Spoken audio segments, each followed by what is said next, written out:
kiti hicho kwa mara ya pili kupitia chama cha Jubilee baada ya Cecily Mbarire kutoa ushindi kwenye uchaguzi mkuu wa mwaka 2013.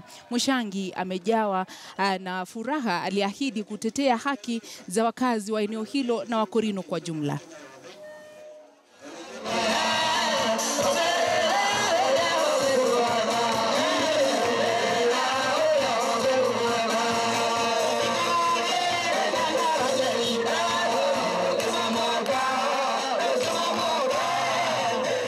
Today we are here at Runyenjes to celebrate the victory that God has given our brother Eric Muchangi.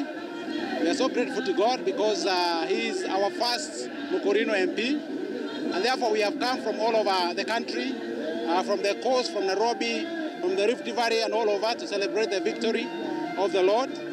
And we want to thank God for giving us this opportunity to be represented in Parliament.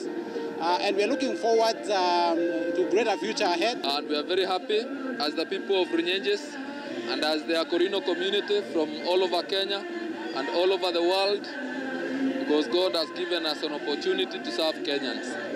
And we are so grateful to the people of Runyenjes constituency.